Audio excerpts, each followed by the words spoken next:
بسم اللہ الرحمن الرحیم۔ پاکستان کا آئین، قادیانی اور ایک میڈیا اسکالر خدام ختم نبوت کی مسلسل قومی جدوجہد کے نتیجے میں پاکستان کی نیشنل اسمبلی نے قادیانی مسئلے پر طویل غور و خوض کے بعد 7 ستمبر 1974 کو قادیانیوں کے غیر مسلم اقلیت ہونے کی قرارداد متفقہ طور پر منظور کی۔ اسلامیان پاکستان اس آئین کو تسلیم کرتے ہیں، جبکہ ان کے بالمقابل 180 ڈگری کے زاویے پر قادیانی کیمپ ہے، جنہوں نے اس آئین کو آج تک تسلیم نہیں کیا اور وہ اس آئین کے خلاف مسلسل سازشیں کرتے رہے ہیں۔ ایک میڈیا اسکالر قادیانیت کے حوالے سے مختلف ایشوز اچھالتے رہتے ہیں۔ آئیے آج ہم دیکھتے ہیں کہ آئین پاکستان کی روح سے وہ کس کیمپ میں کھڑے ہیں۔ نمبر 1، قادیانی آئین پاکستان کو تسلیم نہیں کرتے اور قادیانیوں کو غیر مسلم اقلیت قرار دینے کے تناظر میں یہ میڈیا اسکالر بھی کہتے ہیں کہ پارلیمنٹ کے پاس یہ اتھارٹی نہیں ہے۔ ملاحظہ ہو ان کا ایک لیکچر۔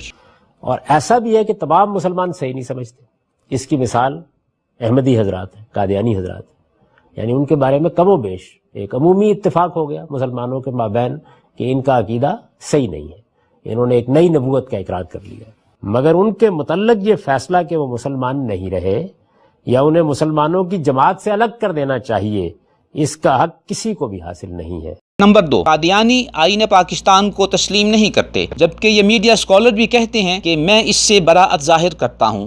تو یہ بیچارے جن کا یہ آپ مقدمہ بیان کر رہے ہیں، یہ تنہا اگر تو مجرم قرار دینا ہے تو میں اس سے براعت ظاہر کرتا ہوں۔ ناظرین فیصلہ کریں کہ پاکستان نیشنل اسمبلی کے اختیارات پر سوال اٹھانا اور قادیانیوں کو غیر مسلم اقلیت قرار دینے کے فیصلے سے براعت ظاہر کر کے یہ میڈیا اسکالر کس کیمپ میں کھڑے نظر آتے ہیں، اسلامیان پاکستان کے کیمپ میں یا قادیانیوں کے کیمپ میں۔ نمبر 3، میڈیا اسکالر نے اپنی کتاب مقامات صفحہ 224 پر پارلیمنٹ کی بالادستی کے عنوان کے ذیل میں لکھا ہے کہ اسلام اور جمہوریت دونوں کا تقاضا ہے کہ پارلیمنٹ کے فیصلوں کے سامنے عملاً سر تسلیم خم کر دیا جائے۔ وہ آگے چل کر لکھتے ہیں کہ اس میں صرف ایک استثناء ہے اور وہ یہ کہ مجھے خدا کی نافرمانی کا حکم دیا جائے، اس صورت میں البتہ میں اس فیصلے کو عملاً بھی رد کر سکتا ہوں، بلکہ میرا فرض ہے کہ رد کر دوں۔ ملاحظہ ہو مقامات صفحہ 225۔ کیا میڈیا اسکالر اپنے فالوورز کو بتا سکتے ہیں کہ پاکستان نیشنل اسمبلی نے 7 ستمبر 1974 کو قادیانیوں کو غیر مسلم اقلیت قرار دیا؟ آپ نے پارلیمنٹ کے اس فیصلے کے سامنے سر تسلیم خم نہیں کیا، بلکہ اس کے خلاف مسلسل لابنگ کر رہے ہیں۔ کیا میڈیا اسکالر اپنے فالوورز کو بتائیں گے کہ پارلیمنٹ نے قادیانیوں کو غیر مسلم اقلیت قرار دے کر آپ کو خدا کے کس ارشاد کی نافرمانی کا حکم دیا ہے کہ آپ آئین کے ایکٹ 1974 کو تسلیم کرنے کے لیے آمادہ نہیں ہیں، بلکہ مسلسل اس کے خلاف لابنگ کر رہے ہیں؟ محترم ناظرین، اب ہم آپ کو ایکٹ 1974 آرٹیکل 260 کی اس شق نمبر 3 کی طرف لے کر چلتے ہیں۔ اس شق میں ہے ایسا شخص جو خاتم الانبیاء حضرت محمد صلی اللہ علیہ وسلم کی حتمی اور غیر مشروط ختم نبوت کو نہیں مانتا یا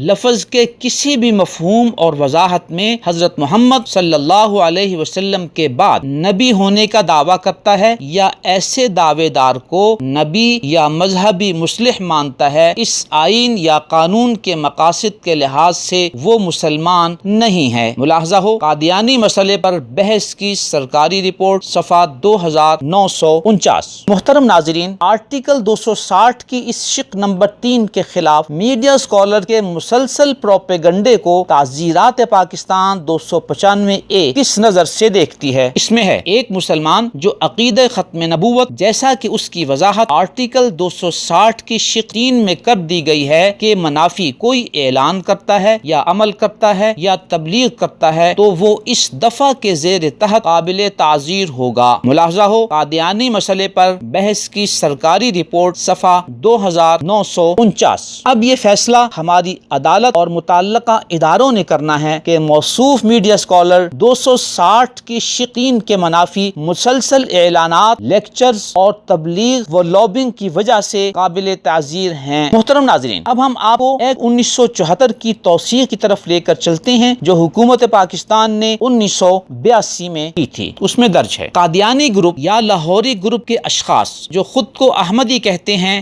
غیر مسلم کے طور پر حیثیت تبدیل ہوئی ہے اور نہ ہوگی، اور وہ بدستور غیر مسلم ہیں۔ وضاحتی فرمان کے بعد عام حالات میں اس مسئلے کی نسبت چیمی گوئیوں کا سلسلہ بند ہونا چاہیے تھا، مگر بائی ہمہ چند مفاد پرست عناصر حقائق کا رخ موڑ کر اس ضمن میں بے چینی اور بے اطمینانی کی فضا کرنے میں بدستور کوشاں نظر آتے ہیں۔ ان عناصر کی ریشہ دوانیوں کا مؤثر طریقے سے سد باب کرنے کی خاطر اس مسئلے کی مزید وضاحت و صراحت ضروری معلوم ہوتی ہے۔ آگے اس کا متن درج ہے، ملاحظہ ہو ملت اسلامیہ کا موقف صفحہ 235۔ اب میڈیا اسکالر کے فالوورز اور آئین کو نافذ کرنے والے اداروں نے حکومت پاکستان کی اس توسیع کی روشنی میں یہ فیصلہ کرنا ہے کہ موصوف میڈیا اسکالر اپنی ان سرگرمیوں کی وجہ سے ان مفاد پرست عناصر میں شامل ہیں یا نہیں جو حقائق کا رخ موڑ کر اس ضمن میں بے چینی اور بے اطمینانی کی فضا پیدا کرنے میں بدستور کوشش کرتے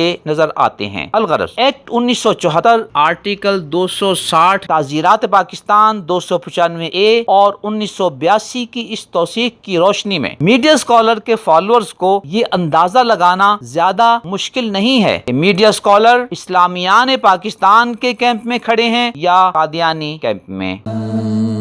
نظروا لطيبة ونور طه يسطعون